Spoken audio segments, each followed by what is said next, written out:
mu mazina yanje nitwa Mawinayo Hamza. Mugabo izina bakunze kunyita cyane ni El Philosophe. Gusa nkabafise n'amazina menshi nkuko mavyumvise. C'est-à-dire chaque shizo yose mba ninjiyemwo hose ufise izina. Kecho usanga afise n'izina. Ego ni mu gihe nibuka mu gihe turiko turayaga n'umuntu. Mu gihe nariko namubwira nyene bicerekeye urukundo. Yavuye ngaho nyise izina rya Mr Mapenzi kugeza ino saha urumva ngiye muri aba banyituko ngiye muri aba banyituko. Ego ya kaze mu kiganiro. Murakoze cyane ndishimye kubana namwe. Ikibazo ca mbere twokubaza biga wewe yumvise izina urukundo canke ijambo urukundo wewe utahura iki urukundo ku bwawe ni iki? Bo urukundo ku bwanje ni ikintu umuntu uwo ari we wese ashobora kukiyumvamo swati wamukoreye ikintu cyangwa utakimukoreye. C'est-à-dire sometimes kiraza ubwo nyene utazi ukuntu cyaje, ikindi nacyo gasanga cyaje nyene ari cyo wareze gukora. Nashaka kuguha akarorero nko kuri uno munsi je ndashobora kuza iwawe akubwira iyi Monsieur Olivier yakuzaniye 5000 ngaya ndayaguhaye. Wo kuri uwo mwanya ikintu cyo wiyumvira Hamza arankunda aranyitayeho. Ego nanje ubwanje ivyo ndashaka kubikora mvuga ati Olivier kora ko ndamukunda kuko turi umugenzi reka ndakimuha. Urumva ico ni urwo rukundo nakoze. Urumva ni rwo bwigaragaje mu gihe nari habonetse ivyo nabanje gukora. Ari rwo rundi rero uhura n'umuntu rimwe cyangwa gasanga mu mahaze n'umuntu rimwe ukumvuramo yumvisemo indani. Ni hahandi uzoca wumva umuntu arakubwiye ati ngo ugasanga umuhungu cyangwa umukobwa gikoresha umuhungu amubwiye umukobwa akamubwira umuhungu ndagukunda, umuhungu amubaza unkundira iki, umukobwa akamubwira sinzi impamvu. Uko ngo rukundo rwawe ndumva ruri entere Juste navyisanze bien sûr que oui. Ngo none wafise muzemo gute sinzi, akamubwira gusa icyo no banzi ni kimwe nuko ndagukunda. Ubwo ni rwa rukundo rero wumva. Rero no mara kubona urwo rukundo uyo muntu zo mutahuri kwa gukunda bya vrai. Kubera ko we kubwiwe aza atazi impamvu yatumye gukunda. Me wa wundi nawe aza avuga ati niba bandi zo konza ugasanga umukobwa arabaje umuhungu mbega kumbye ko nkunda uba wankundiye iki. Ugasanga umuhungu amubwiye ati mbona kunze ukuntu uteye, akunze imico yiwawe, itaye yiwawe. Hariho kenshi nabavuga ngo je sinzi navyisanze muku. Aho niba bandi uzosanga nyine bavyisanzemo gute ugasanga arabuze n'ibyo ashaka kwishura. C'est ça l'amour profond, l'amour vrai. Okay, Hamza urukundo ni ryari uza ku muntu mbe urafise imyaka rurabira ko kugira ngo ruzi mu muntu? Bo sindavyibaza. Bo imyaka peut-être umuntu wese avukana urukundo. Urumva iyo amaze kuvuka ahindurwa n'abisi. Mugabo ahanini rwa rukundo tuvuga ko gwerekeye en relation kuko ari urukundo rwinshi rutandukanye. Ari rwa rukundo rwa relation familiale, ari rwa rukundo relation wa amitié rw'abagenzi. Urumva rero na rwa rundi rero rwa en couple. Usanga umuhungu n'umukobwa barasohokana. Rero ico gihe bo sinzi nko muri no myaka muri bino bintu tushaka kuvuga ati ngo rutangurira ngaha cyangwa rurira kuko uravye abana benshi ngwera aduza asanga umwana afise telefone, muri iyo telefone yo ahura n'ibintu byinshi bitandukanye. Bivyo se n'ibintu bishaka ku influencer akumva yuko mu bintu by'urukundo rwe kwijamo n'ama TV menshi ugasanga n'abantu n'indirimbo nkuko wabivuze kuko nushaka kumbwira ugasanga kubera no saha swati abarinzi bacu ugasanga bose mu baririmba urukundo utanguye kumviriza umuziki ufise imyaka 6 ubwo mpamvu ajya mu rukundo ushaka kumenya ni giki maze kubwinya ugasanga rero kurabitahura kirikare. Bisigura yuko mugabo ahanini ico tuvuga vrai amour cyangwa aho usanga ifatiye cyane kenza ahantu usanga abakobwa cyangwa abahungu baba batangiye gushuba muri ico kintu cy'urukundo.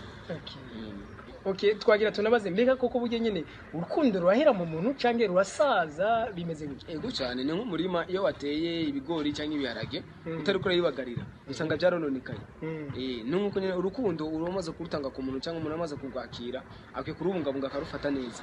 Iyo usanga nyene swati ugasanga nyene yagwakiriye cyangwa yarutanze narufate neza cyangwa yagwiteho ucoza guhera ni gute uko nako kurufata neza ni gute za message kumwitaho gusohoka ahantu muge kuryoherwa gupanga gahunda gupanga ama memoire muza muri bukanyako juste kugira kuronka utwo mugirira rya souvenir bien sûr kewe ugasanga umuntu rero utuntu usanga turakomeza urukundo ugasanga umuntu mwakundanye ibihe byawe byose bidahera arana cyakino wumva ati bamwe bakubwira ngo ujewe umukino twakundanye tukira abana kugeza no saha abo ugasanga rero numva bagikundanya kugeza no saha firma biraguye ko bayibana mugabo iyo batandukanye ibihe n'ibindi bikarangira batari kumwe urukundo rurahera atakibazo na kimwe yego.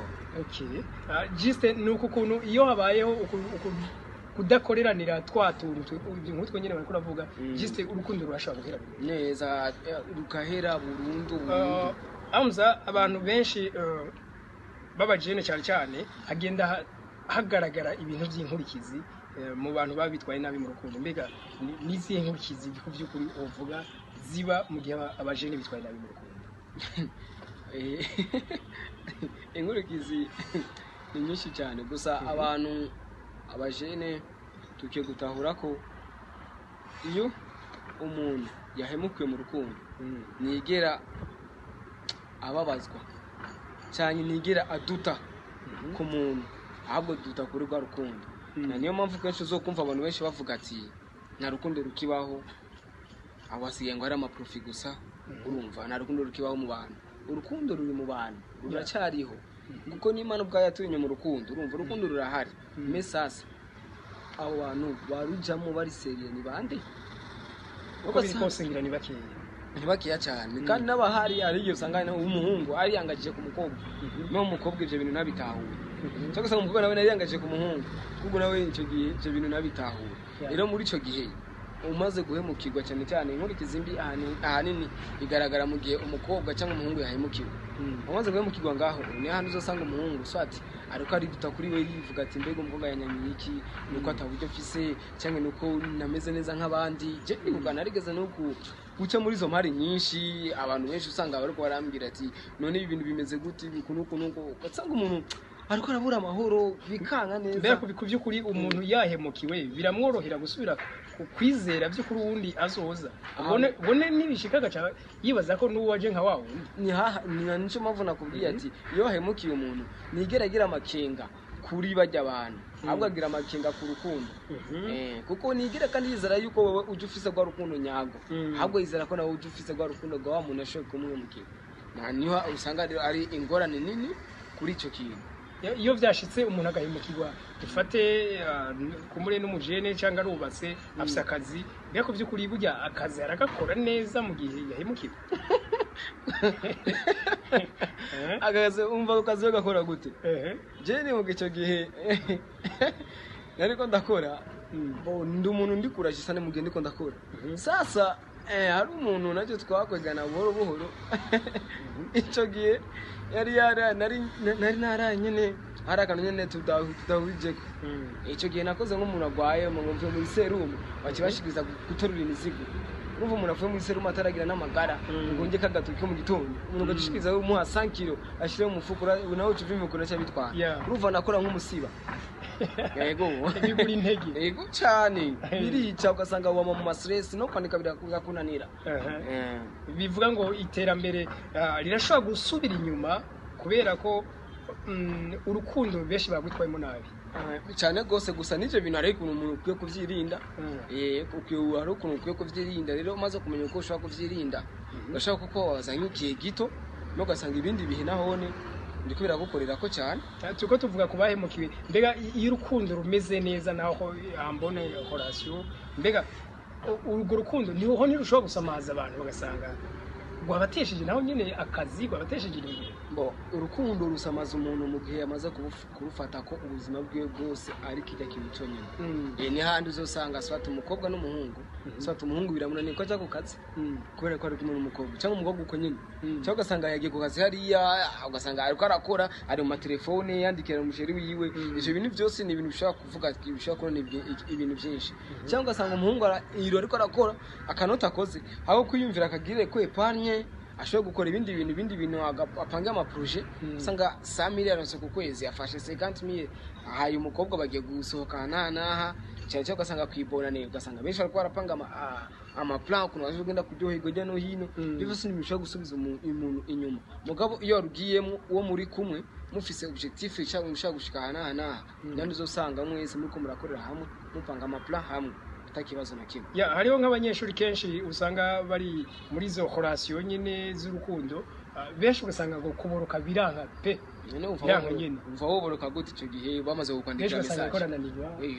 Uteguza kunanirwa nk'aba bandi bya kera usanga turiko turakundana tukiri mu ishure icyo gihe bamukubise uri mu ishuri ubona ngasubira kwiga neza kandi wasanga winjiye mu ishuri ntiwinjiye mu ishuri ahubwo wasanga uvuga ati je ngiye gura n'umusheri wanje ku ishuri icyo usanga ari ikibazo kinini kunanirwa ni ngombwa naho atari ujya muntu uvuga ati uba uri te kwidasana n'icyo kintu urahayobera urahafira yuko ubishoboye kuri wewe voilà gena rero wundi rero mukwiye kujana hama ikindi kintu rero uyo wundi rero ugiye kurondera gerageza uburyo bose bushoboye utarinze kubimumenyesha ko uriko uramwiga umumenye ameze gute atiye gute ninde muri kumwe hama numara kumenya uwo muri kumwe ameze gute hama umenya n'icyo kintu ugiye kwiyangajamo kimeze gute ni igiki ugiyemo ahanini ugiye gufyina cyangwa ugiye kurondera icyo washaka kandi yembukiza ko urukundo mbere rwacu bwiraye exactement ivyo byose umaze kubimenya ivyo byose umaze gupanga plan aho ushaka kubicamo ugasanga ugiye mu rukundo ugiye kubaho nko muri paradiso Hamza mu kurangiza kesho umwaka mu mpera z'umwaka cyangwa mu ntango z'umwaka cyane cyane ibi bihe by'iminsi mikuru ya Noel Bonane kenshi abajeni baronona ubutunzi bwabo cyane cyane nk'aba dufate ngo bari muri relation amour biga niki bo bahano bakwiye kubyitwara mu icyo kigomba gusanga cyagihe cya nabijya bihe bya Saint Valentin kijya gihe niye usanga umujene w'umuhungu yona amafaranga n'umukobwa kunona agaciro kiwe rero icyo no hanura kuri bimwe bihe bya Bonane kuja ahantu mukaryoherwa si bibi ni byiza mugabo ja ahantu ubona yuko wewe umuhungu cyangwa umukobwa nugiye kwitesha agaciro cyangwa umuhungu nugiye gusesagura ubutunzi bwawe ego byose mu bijamo mubishiza mu bwenge mubishiza muri logique umuvuga ati jewe ngiye gukora ibi nibi dutangura duhereza nusange muragiye nk'abantu ngo mugiye gufa kuko après itariki 31 cyangwa après itariki imwe itariki zibiri zirahari kandi ubuzima busubira Rwanda yego none yumvire no fata amafaranga yawe yose ukahereza muri iyo minsi ibiri ejo uzobaho gute nahandi usanga uvuse mu gitondo atamafaranga cyane yikugura icyo isukari ufise ku mukobwa nawe ugasanga wagiye ngaho umuhungu muragiye gukora ivyo mukora ejo itariki zibiri umuhungu akavuga akubwira ati birangire je na wewe agaciro kawe kazoba kari hehe sandi usanga ubwo takaza agaciro mu minsi ibiri yonyene kandi ari utuntu 48 numva ivyo byose ni ibintu mukwiye kumenya muri abahungu vuba muha agaciro mumenye icyo muri ahanini komsa musho kugenda mu bintu muzije mugiyemo kuryoherwa si bibi mugabo ifoke uraba ikintu ugiyemo kimeze gute yego urakoze cyane nakoze namwe